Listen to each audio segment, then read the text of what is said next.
Chapter 15, Jinshi's shock, Maomao's resolution. The incense worked its way into Jinshi's nose. "Don't you think it's a bit strong?" he asked.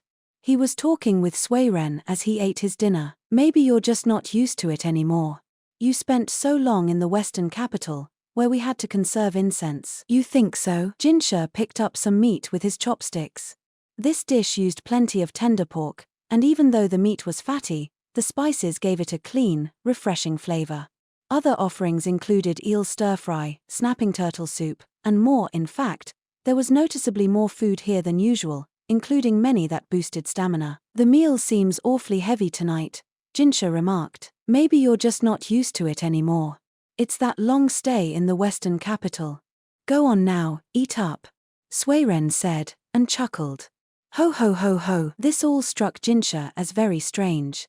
Then he looked over at the guard at the door to his chambers. "Wasn't Basin on duty tonight?" "Basin has some kind of gathering of the named clans tomorrow, so I sent him home.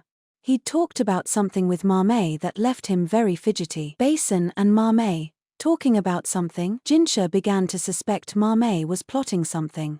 At the moment, however, he had a feeling the plot he should be worried about was Suiren's. "What's with the flower petals floating in my bath?" he asked. They'd been a nuisance, sticking to his skin as he'd tried to bathe. "Wasn't the temperature just perfect? And I put in some herbs and minerals that promote good blood flow and metabolism." At this point, even Jinshi was starting to connect the dots. After all, he had made similar preparations for the emperor during his time in the rear palace. If Suiren was doing all this, it meant someone was coming this evening, and Jinshi had sent Maomao a letter a few days before. Suiren. Could it be? "Maomao is coming tonight. It's been so long since we saw her. You wrote to her several times, didn't you?" It was true. Jinshi had sent her a number of letters, mostly pedestrian reports of his recent goings-on. He hadn't sent her explicit instructions to visit him at his residence. He had, however, said he wished to see her and talk. Just whenever she had a moment. When work wasn't too busy. "Hold on a second. It's just Maomao, right?" It had been more than 2 weeks since they had returned to the royal capital, and this would be the first time Maomao was coming to Jinshi's residence. "The last time you saw each other was when you were getting off the boat, yes?" "Oh, everyone has been so busy ever since we got home." She sent word that she finally had a moment to catch her breath. "All right, but if Maomao is coming, then what's all this?" Jinshi looked toward his bedroom. Incense was burning, a stronger smell than usual. While the bedclothes had all been changed, rose petals out of season scattered on top, and the normal canopy of his bed had been exchanged for a translucent woven one with a flower pattern. Vases of flowers and beeswax candles dotted the room, providing a sweet aroma along with a gently flickering light that gave the chamber a fantastical atmosphere. Jinshi quickly put out the incense and candles and opened the window to change the air. He threw the flower petals in the trash and put away the vases. Huff. Puff. "Oh, goodness. Don't oh goodness me. What are you doing to my room?" Maomao had once attempted to entertain Jinshi at the Verdigris house, and what was happening here reminded him of that day. "Well, ambience is so important to any endeavor. You and Maomao share the same feelings now, young master." The same feelings. In a mounting panic, Jinshi began to look this way and that. He tried to affect nonchalance, but the corner of his mouth twitched. "It did take such a long time. I can't tell you how this old lady worried. To see my young master, our nation's jewel, the man they call an immortal treasure manifested in the human realm, who attracts young and old, men and women alike, revert to acting like a child his age. Then again, many young men your age already have children of their own." I don't. That's not." Jinshi hadn't exactly hidden what had happened with Maomao from Suiren, but he hadn't spelled it out for her either. There had been so many other people on that boat that they hadn't had much, really, any time to be alone together. He'd been so sure no one had noticed anything. "I may be an old lady, but my woman's intuition is still as sharp as ever," Suiren said, with another chortle. "Ooh hoo hoo." She squinted merrily, and Jinshi found himself truly afraid. Jinshi scratched his head, looking as awkward as he felt. "All right, but this is Maomao we're talking about." "Yes, and Maomao is more than 20 years old, you know. She may be an innocent maiden, but she has knowledge." When a gentleman sends her a letter that's not about work and asks her to come to his room, I'm sure she understands what that means. Suiren smiled openly as she spoke. But this room, I simply thought it might be best to be open about it. It's too open. The atmosphere should be more subtle, more thoughtful. No, that's not my point. Jinshi sat on the edge of his bed and tore at his hair. He was beginning to feel something more than just embarrassment. He took a swig of the water by his bed, trying to distract himself. Oh, that's PBBBT. It was very strange tasting water. In fact, the smell, however faint, was alcoholic. Suiren, what did you put in this? The water wasn't poisoned, as such, but what was in it was not unlike what had been in his dinner. He felt his pulse quicken and his body grow hot. Heavens, I only put in the slightest bit, and you still noticed. I promise it's not poison. Of course I noticed. And Maomao's going to sniff it out the minute she gets close. Suiren reluctantly collected the carafe. Phew, Jinshi took a deep breath, trying to calm his pounding heart. What was an adult man, already more than 20 years old, doing feeling so shaken by this? More than one woman had sneaked into his bedchamber, after all. He'd found himself pressed to their generous chests, moist red lips coming toward him. He'd been nauseated by the overpowering smell of incense. He remembered the guards dragging those people away by the hair as they screeched. He'd tried to ignore them, but he felt he knew womankind through and through. But he had been, as the proverb had it, a frog in a well. A frog. It was an unpleasant word to remember. He unconsciously glanced down between his legs, then realized he'd been poisoned by Maomao. He was sure that wasn't an ordinary word for that part of the anatomy. Calm down, he repeated to himself as if intoning the words of a sutra. Maybe he should do some training. Jinshi was still thinking himself in circles when his visitor arrived. Ah, hello, Maomao, it's been much too long. Please, come in. Yes, Lady Suiren. Jinshi heard her voice, tired and sluggish. He straightened his collar and took a deep breath. Then he headed for the living room, trying to act as if nothing were amiss. Maomao, as usual, looked like she was already half asleep. She was holding a large cloth sack. It's been quite a while, he said. Yes, Master Jinshi. Do you want something to drink? This was normally the part where Suiren would put out tea, but today was different. Instead there were beautiful glass vessels filled with fragrant distilled spirits. They were powerfully alcoholic. Even when Jinshi wanted such a drink, she never let him have one, because it would impact his work the next day. Now there it was before him, and in some quantity. Oh, ooh. Maomao, her eyes shining, was entranced by the amber liquid. The way she began to drool revealed exactly how much she did want to drink. Still, it wouldn't do for her to completely forget Jinshi was there, so he pointedly put some snacks in front of her. Alcohol alone is bad for the body, he said. The snacks were a mixture of walnuts, peanuts, and pine nuts, gently toasted and lightly salted. They were accompanied by dried figs and longan, but Maomao had eyes only for the alcohol. How is work?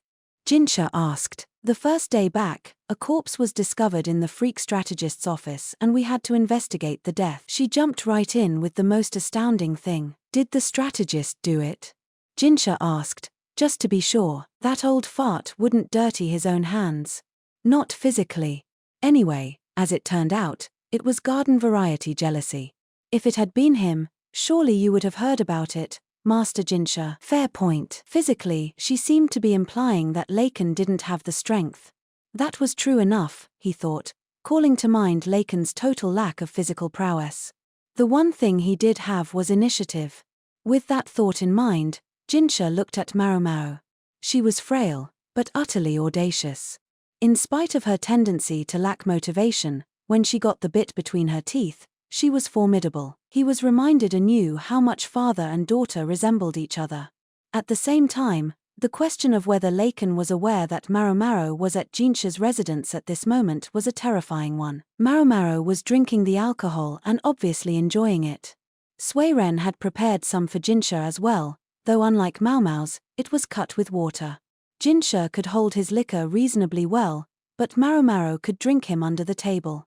If he simply started gulping down distilled spirits, he was going to pass out. And what about you, Master Jinshi? How is your work? The same as always. I made my report to His Majesty, but my position remains much as it was before. I always seem to have to entertain the most absurd petitions. Still, I'm not as busy as I was in the Western capital. You're still young, sir, and you've got plenty of stamina. That's the only reason you're still alive. Most people would have worked themselves to death by now. Maomao accompanied this comment with an O and smacked her lips at the alcohol. Did you have dinner before you came? He asked. No, sir. It's too much trouble to make by myself, so I skipped it. I have leftovers from mine. Would you like them? Just drinking the alcohol without even touching the snack wouldn't be good for her. Suiren had been so excited about dinner that she'd made a great deal of it. Maybe she'd deliberately made enough for Maomao. I'd be lying if I said I didn't. Maomao looked conflicted. It was unusual. She of all people never had to be asked twice. Is there some reason you wouldn't eat it? I'm not sure I'd call it a reason as such. She looked at the ground. But I've made some preparations of my own. Jinshi put down his drink. Maomao looked much the same as she always did, but he thought her skin glowed a bit more than usual. The tan she'd gotten in the Western capital was slowly fading. She hadn't drawn in her freckles. Instead, she'd used just a touch of whitening powder. Mingled with the scent of the incense in the room, Jinshi thought he could catch a whiff of scented oil that Maomao was wearing. Her hair seemed the slightest bit damp. She must have bathed before she came. Maomao emptied her glass. May I go rinse my mouth? She asked. Of course. Normally he might have expected her to empty the bottle, then ask for another one. Then perhaps we should go within, Master Jinshi. Yes, of course. What was this? He felt like he was dreaming. No.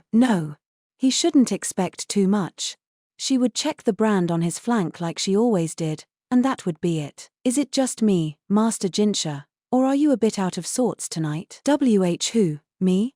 No. Maomao, usually so calm and collected, almost looked self-conscious. May I ask something, Maomao? Just to be sure. Jinshi swallowed hard. He had to be clear about this. You know what it means to enter my bedroom at this moment, don't you? Yes, sir. It's not about caring for any illness or treating any injury. I'm aware, sir, that informed the preparations I made. She showed him what she had brought with her, and Jinshi's face got hotter than ever.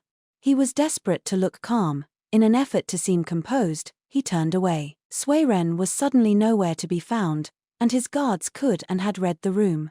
Basin wasn't there. You don't need a bath. I've bathed. Although if you wish, I'll do so again. No, it's all right.